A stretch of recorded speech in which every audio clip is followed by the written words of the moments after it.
Day. No worries. If you pop off, you pop off. If you're here, you're here. So it's all good.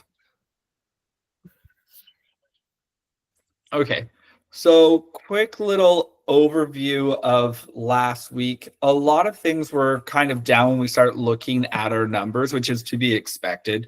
So given that it was the first long weekend of summer, activity definitely took a dip across all of Durham.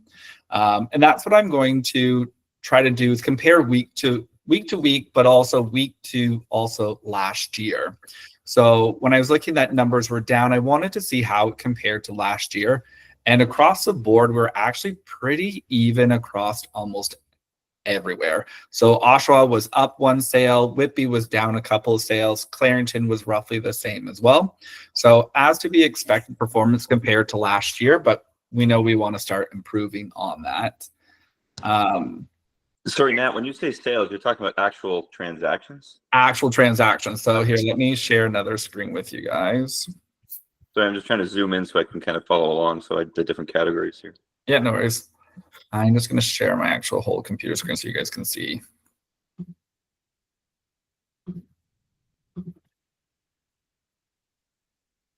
Okay. So when I start comparing week to week, let's use Whitby, for example. So last week in Whitby, we had 27 sales. The week before was 32. We were 37 and then 41 the week before that. So the last couple of weeks have actually dipped down a little bit. But I expected the last 2 weeks to actually take a drop given that it was leading up to and the long weekend. Sorry, it's here. So now that we were down, I wanted to see how that compared to last year. And so report on your left, the red one is going to be this year. So you can see that Whitby had 27 sales this past week. If we looked at it, I'm looking at the wrong report here. No, it's right report. Whitby was 33. So Whitby was down. Oshawa was, I think, 40 this year. Last year, 39. And then Clarington was 25 sales this week. And last year, they were 28. So while we were down week over week, we did have a similar performance to last year, which is to be normal. Now, one thing that I just started working on, this isn't in the reports yet, but you guys can see it here. So I'm just trying to figure out more trend lines, what's happening as inventory continues to build. So month to date, if you're looking underneath Durham here now, it's going to track the last 4 weeks. But as of right now, Durham is sitting from Pickering to Clarington. We have 2,048 homes on the market. It doesn't include the rural parts of Durham. I'm literally just doing the 401 stretch. So over last week, inventory rose 4%. New listings, we had 402 new homes hit the market, which was a 2% increase over the week before. Conditional sales, which is good, we're seeing that was up week over week, 3.13%. Firm sales was down at 22%. So we had 127 sales last week versus 2 weeks ago, we had 163. So again, it is going to be common that sales are down going into a long weekend versus a regular summer week. Turnover was down again. That is to be expected. Terminations. This is one thing that I thought was interesting. I thought we may actually have a lot of people relisting right before the long weekend to try to get more activity before heading in. But the number of terminations and price changes were down 14% and roughly 33%. And that's one area over the next couple of weeks that I'm really trying to keep an eye on because inventory levels are up. So any questions about that, Ryan or Patricia? Yeah, so the inventory, so the original numbers that you talked about, was that was that including the cancel and relists essentially, or not necessarily? So when you say like new listings on the market, was that were you able to compensate for those cancels and relists with that stat, or not necessarily? I can't necessarily do that, but I personally, when I'm looking at it, I look at, okay, we had, for example, Whitby last week, there was 88 new homes hit the market. Okay. Terminations, there were 37. So I look at it as we roughly had 50 new homes hit the market. The I week got it. before, 94 minus 52, we're Sure. 4. So I kind of do that mental math in my head. Totally. Don't go over and edit it. Yeah, that makes sense. Okay. When we're looking at inventory, just to give an idea of where we're at this year compared to last year, Whitby is up 43% in inventory right now. Oshawa is up 43%. Clarington is up 38% compared to last year. And if we look at our sales the last 4 weeks versus last 4 weeks in 2024, Whitby is down 16%. So we have a 59-point delta spread there of a difference. Oshawa is actually on par with last year, 43-point spread there. So again, sales are on track. It is just our inventory that is up. Clarington, we are up 38% in inventory. Sales are down minus 18%, which is a 56-point spread. Now, saying this again, stats can prove whatever you want and you can use it to show anything. I personally find within these numbers, there's a lot of different markets. We know that if you're a good property, you are still moving. I've seen multiple offers on high-end homes in Northumberland. I've been hearing about it in Durham as well. But then we also know that lower price homes are sitting right now. Morning, Jennifer. Sorry, I didn't see you join the call there. I just exited the screen there. But one thing to keep an eye on right now, with inventory being up roughly 40% across Durham, is how many homes are doing price changes. I'm going to share a screen one more time with you guys.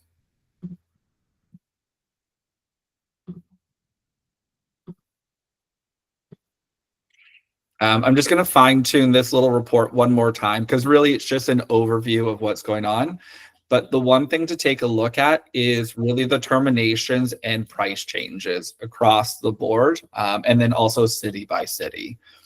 If price changes start going up and terminations start going up a lot, something that we want to keep in mind on, because it may mean we need to be more proactive before we get later into summer where the market kind of slows down a bit. So if that is going up, it's price conversations with clients typically.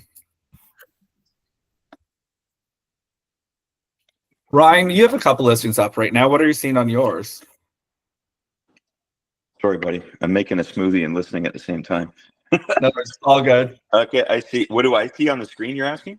No, what are you seeing like on your listings right now? Oh, geez. Right now, it like you said, I think it totally depends on the product, right? So, Yes. there's we had 2 that we listed below good old market value, trying to hold off because we noticed that 50% of the comps were using that strategy. Yeah.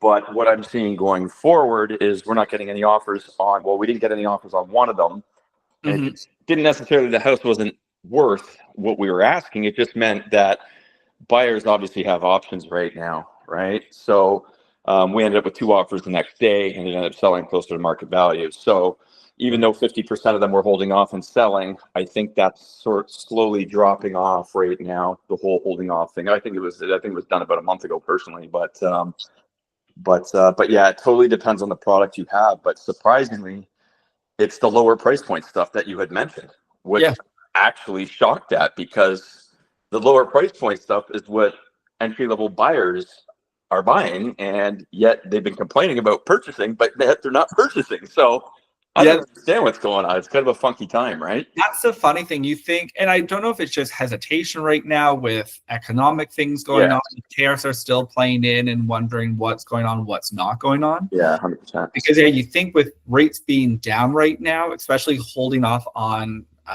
pricing, and you think that would drive offers. Across the board, all last week, the number of homes that sold over ask was roughly down. So if you look at Whitby here on that right side column, this is where we track that as well from a listing strategy. 2 weeks ago, we had 51% of homes in Whitby sell over. 2 weeks ago, 41, and then last week was 41. Oshawa only had 15% of homes sell over ask price. Yeah. That's nearly half of any other number that we've had. It's always been over 40% for Yeah. the last few months. Clarington was the same. 28% of homes sold over. Yeah.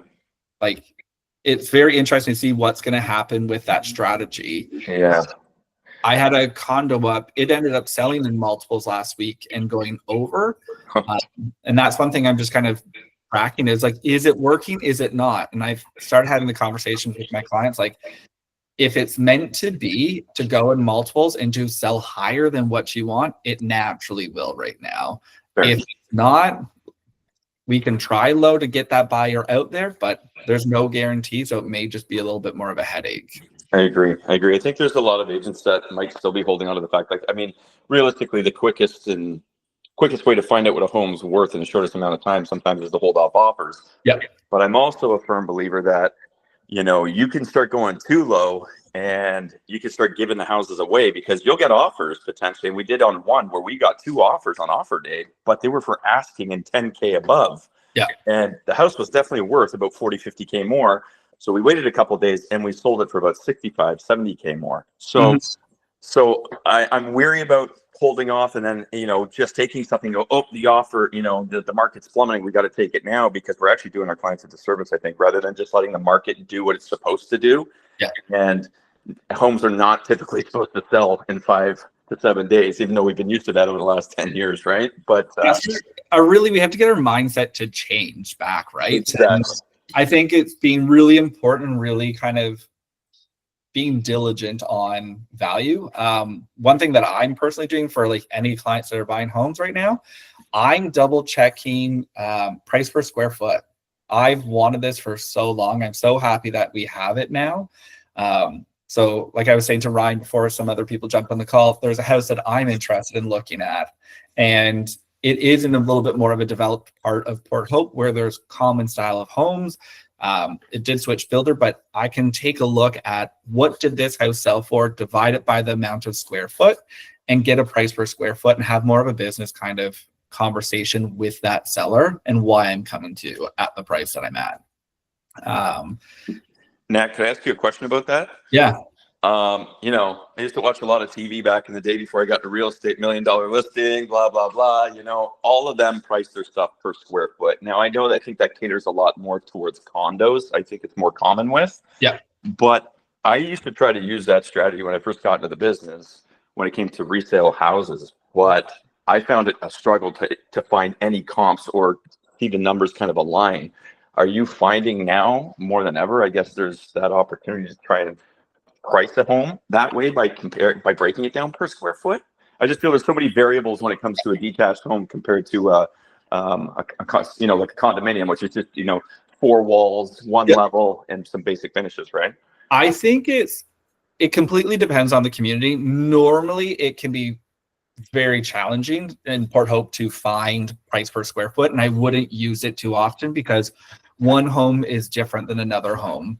Now, the areas that I love it is if you're in a planned community and you have the same house on the street multiple times or a couple blocks over, it gives me a second layer to say, okay, what is that person charging price per square foot? If we're wanting X amount, it's just another kind of like check and balance to see, are we in a realistic standpoint or are we not? If I'm a seller, I love having all my kind of facts and figures. Here's my list of all the dates and ages, every update. Here's invoices for certain things. So I like including that as well to kind of say, hey, I've thought about my price. This is where I'm coming at it from. It's not a personal. Here's the numbers to back it up. And then what are you kind of saying? Is it your opinion or are you looking at numbers, facts, statistics? I gotcha. Makes sense. So you just kind of throw it in your repertoire when it comes to kind of showcasing maybe where their value sits along with other things that you use. Yeah. Yeah, that makes sense. And it's hard because, again, what I used to do when offering on homes before, especially in Northumberland, homes can sit a lot longer, and there is no way to really kind of pull comps because every home is slightly different. I used to pull comps, and then I would also do subjects of adjustment. So, okay, you have a pool, they don't have a pool. You have an updated kitchen. it's really hard when you start getting on that, because I find a lot of it is more opinion based of, I like this kitchen more than I like that kitchen. Yeah, yeah, That for sure. becomes nice, but to replace it, it costs $20,000 to put it in. It doesn't mean that it's a $20,000 more value. Your value is, say, $10,000 for your bathroom. So it Agreed. just a little bit easier and one more kind of thing.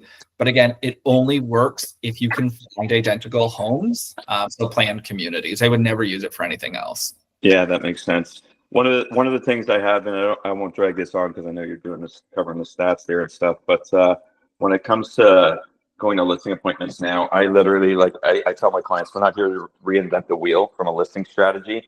Hopefully, if there's some comparables within the neighborhood, I just pull up as many as we can, and we follow the stats on the listing sheet, and we just go, okay, how many days on market was, what strategy did they use, and I break it down, and I've got 10 comps here.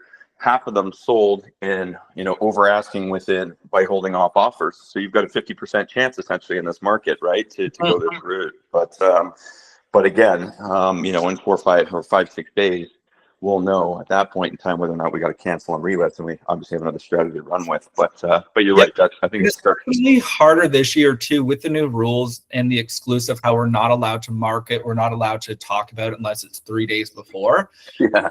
I find that a challenge. So the listing that I have going up this week, I was able to bring a couple buyers through because I've had it for a couple months. I've been trying to tell people. Now I've got that information about what my buyers and people have said. Now Port Hope's small, so a couple people have also started asking. That's a hard thing. In previous markets, you could kind of bring people through, test the markets, test the water, see what people are saying about your home, and then decide, are we listing at market value, or do we need to price a little bit lower and kind of drive it up? Yeah. Now I almost think like the holding off offer is that new exclusive, right? Yeah, it's a good point. Getting your property out there, it's getting it on the market, you're getting that feedback about what people are saying. The public doesn't necessarily know that feedback, but then you can relist and take a different strategy. Yeah, absolutely. That's a good point. So nice. Yeah. Patricia, you were asking about Oshawa. I'm just going to dive into Oshawa here a little bit. So Oshawa had 40 sales last week. 15% of them sold over. So again, not a lot. That's extremely low for Oshawa. Good news is I'm just having a hard time finding back splits, like recent 3 back split. When you're doing your search, are you just pulling up Oshawa and then changing style to back split, side split? Yeah. Yeah. And so when you're doing your search, start really wide. So don't even break it down into neighborhood. I did all of Oshawa. Okay. Here, let me just try one while I have you on here. Because I couldn't find any recents in the neighborhood. So I just did all Oshawa. Okay. Search. I guess there's just not many that have sold recently. Again, quieter weeks for sure. Reset to default. Let's go to Durham. Oshawa. Nat, quick question while you're doing that. Yes. Uxbridge, where would that fall under? Is that Uxbridge? I don't track Uxbridge. Okay. So I just do the 401 corridor. Oh yeah, you mentioned that. Okay. But I was looking at numbers. No, sorry, that would be a different time frame. Uxbridge, I do have clients up there, and when I've been keeping an eye on prices for them, Uxbridge seems to still be doing well because again, a lot of it is that luxury market. Yeah, I noticed that too, and I think that goes back to what you were saying earlier. You can take the stats, look at them as a whole, but there's little sub-markets when you start breaking it down, and certain areas are just moving quicker than others. It's kind of wild. And like you said, I think the people buying in Uxbridge, because I've got some people looking now, they're at a point in life where they're not concerned, like they've got their equity. They're not concerned about, what's happening in the market, and they're looking for that forever home kind of thing, right? So. But see, that's the interesting thing, because when we look at that, it's the same as that luxury buyer is also similar to an investor. Why isn't, with rates being low right now and investors being able to leverage other properties, you think the kind of that low end property would start, but it's not. 100%, man. I always say when investors start making moves, they're making moves because the numbers make sense now, and that's when everybody else, typically, if you're trying to time anything, is the best time to make moves, right? Yeah, investors are always that savvy person willing to take a little bit more risk, and once they do, then traditionally everything starts changing. Yeah, indeed. So it's interesting that they're not buying. I wonder what that is. So Yeah, I'm still trying to figure it out. Got a handful of them that don't want to move. right. So Patricia, I'm just pulling up back splits and side splits. I personally kind of group back splits and side splits together when looking at them. In Oshawa right now, there's 11. Is there a particular neighborhood that you're interested in? Or Yeah. I can't remember the neighborhood, but it's over at West Oshawa in a really nice neighborhood. I don't have my computer. My computer's on the blink right now, so I can't remember. Okay, let me just pull this over. I'm just gonna. So there's been 11 sales right now in Oshawa. There's one in North Glen. Yeah, I think it's not North Glen, but the one beside it. North Centennial. Maybe below that. O'Neill, McLaughlin. I don't have any. Yeah, McLaughlin. That's it. Sorry. McLaughlin, there wasn't any sales this month so far. North Glen is your closest, which is 718 Gibbons. Right. That sold for $841. 11. Recently? It sold May 12th. Oh, okay. It is a side split though. Right. Yeah, McLaughlin's been tough. I've got a client who's been looking in there for the last 8 months, just trying to find that sweet spot in terms of numbers, and there just has been a lot of sales. No. No, well, I don't know. I think it's that neighborhood where there's not a ton of turnover because people move in there and kind of, keep their feet planted, Yeah, it's a really nice street. It is. But like Matt said, he goes, if you just start expanding, from outside that area, and then maybe you can make some adjustments. If you find homes close by another area, just start making adjustments for, subjective adjustments, if you will, for it being a nicer area or something like that. You don't necessarily have to stay within McLaughlin. Yeah. Yeah. Start real on anything right now. If you're working with buyers or sellers, start your searches wide and then really narrow in, because again, if we go too micro right now, I just find we're so out of touch. So you kind of have to be a little bit more vague, a little bit more general, and then narrow things in, because again, you could be in the nice neighborhood, have the crap house that's not moving, but then the good house is moving. Like, not everything makes sense right now. So really start wide and narrow in a bit more. Yeah. But definitely, to me, like, if you guys are keeping an eye on these reports, keep an eye out for the number of terminations and price changes. To me, that's going to be the good indicator of what's going to happen over the next couple of weeks.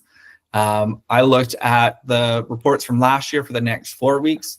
Starting the week after the long weekend, everything took a jump up for about 4 or 5 weeks, and then kind of quieted down towards the end of June. It went down a little bit in July, and then August was quieter as well. So hopefully the next 4 weeks, we should be up about 10% in sales if we want to kind of stay on track with last year. And then this market overview page, I'm just going to double check with Fuji, make sure everything is good for us to kind of start handing this information out, but it gives you more kind of high level picture of it. So it'll show you the percentage week to week, and then also kind of what the difference has been in a 4-week period. So, and then as always, if you guys have any questions, feel free to send me a text, send me an email. I can always give you a check. Oh, Jennifer, you have a question? I have a question. Yeah, you were talking earlier about square footage, price per square foot. What when it because I'm new, when it comes to vacant land and farmland? Because I've actually had this come up with but he was asking me price per square foot on farmland, and I went to the Farm Credit Canada and found a range of 7,900 to 20,000 a square. So it's huge, and and then when it comes to vacant land as well, and in the kind of like Orno and Enniskillen, Newcastle, that area. Vacant land is its own kind of beast. Typically in Northumberland. So if I'm looking Port Hope and Coburg, We have a bunch of farmland that just sells, and it's strictly farmland. It is about $10,000 an acre. Now that is for farming land. If you are farmland with a bunch of woods in it, or you're sloping farmland, obviously the value is not there, but typically we've kind of gone back to what we were. I found we got up to about $15,000 a farming acre. The big thing with farming and land is what is present use, what is future use, and what's coming in that pipeline. So before determining value, I'd be talking to the planners of whatever city area you're looking in, figuring out what are current zoning regulations, what is their big master plan. For example, there's a farmland north of Port, like in Port Hope, but in Garden Hill section. It sold 5 years ago. When there's a piece of farmland to the east of it. When that was developed 25 years ago, the streets literally end as dead ends right now, but they were all built for that other piece that when it was to be sold, it could be developed and be the full part of that community. So these municipalities typically have plans out about 40, 50 years of where they want their development to go. So I'd be sitting down, having that conversation with them. That will really determine your value. And then by the time you have that conversation, you look like an expert to your client. You can hold off on 10 years. Don't sell now, sell in 10 years. You'll get a lot more. Or tell them, hey, you know what? There's going to be industrial coming soon. It's time for you to get out, sell that land. Like if there's close to homes or something, you can play around with it all. Okay. And what about like vacant? So I was looking at 2 lots. They're both 10 acre, almost side by side. I think there's the same one. Same agent for sale. One has been on the market for a long time, and it just sold last week under asking for $540 for 10 acres. And then they listed a new one, but it's listed at $650, same size. So and it's the same. So I'm trying to figure out, like, I guess I got to do more investigating to figure out why is this listed higher. And they're just like flat land, like no water, water, hills. Yeah, there is a bit of hills. Yeah. So with vacant land, it's going to be what can you do down the road. So if you have natural slope or different area influences, if there's water, building out, say, like a natural walk out to the home, like what type of home can you build down the road that's going to end up saving you more money, making building easy. Ryan, were you going to chime in there? No, I was just going to say you covered it right there. It's future use, right? I mean, you could have the exact same size piece of land sitting side by side, but if one's got a bunch of rolling hills, the value can be changed, pretty quickly, just because it's not it's essentially not a great comp, right? Future use. But yeah, I think you covered all of it, Nat. Yeah, and then sometimes it just also comes down to, like, in this market, we always used to say, like, a house is worth what a seller is willing to sell it for and a buyer is willing to pay for it. The same goes for land. Land, sometimes these families have owned it for generations and generations. It costs them nothing. So they don't have to worry. They throw it up. If they get their crazy price, they get their crazy price. They can sit there for 2, 5, 10 years. It doesn't really make a difference for them. So it's really kind of figuring out that motivation and what are the costs to build down the road. Is this easier? Is it further? Is there a watershed underneath that you're not aware of that crosses through one property and not another? Lots of things to look into when you're looking at vacant land. Okay. Most municipalities have updated their planning departments, and their planning departments have more of the maps and everything. You can find a lot more online now than you ever used to be able to. So I always start with that, and then I kind of bring in the conversations with the necessary people. Okay, so these charts and graphs that you're showing, it wouldn't really apply for vacant land, or would it still be helpful? Vacant land, if it's rural, it's very helpful, especially as you get further north. You'll have the Oak Ridge Moraine that will come through. You have natural underground rivers. You have watershed pathways that are all kind of outlined on there. So anytime you're working rurally, yes. In town, not so important. Thanks. All right. Perfect. You guys should be getting the email around 1 p.m. with this week's reports. If you have any questions, give a shout.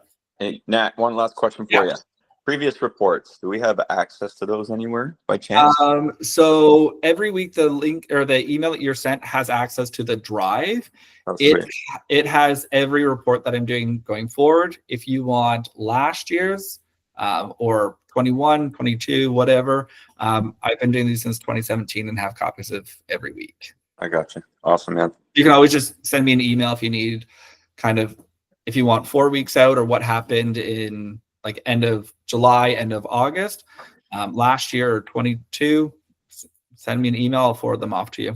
Awesome. And you're recording these sessions, I think, too, right? Yes, and they go onto the YouTube, I believe. That's awesome. And to anybody that might be listening and is not on today and hasn't been on, I think these stats are so important, especially if you find yourself, up against other agents for listings. This literally is kind of like flexing your muscle, because when you go in there and you know your numbers and you can speak the piece, it's just going to separate you from some other ones that might be sitting at the table, down the road that you're competing with, right? So it may not seem like a big deal now to you and your business, anybody that's newer, but this stuff is huge for sure. It's also great to bring. So anytime I have a listing, I have a binder with this information in it. I put it in, I bring it to my open houses. So I use it everywhere. I should post on social media. I hate social media. But this is what builds credibility. It shows that you are a business person. You are not just talking about your opinion. I think your house is worth this. I think this is what's going to happen in the market. No, based off the evidence in these reports, this is where things are projected to hit. You are the professional. Agreed. Thanks for doing it. You're welcome. Well, I hope everyone has a great week, and I'll see you guys all later. You too. Bye, everybody. Bye, guys.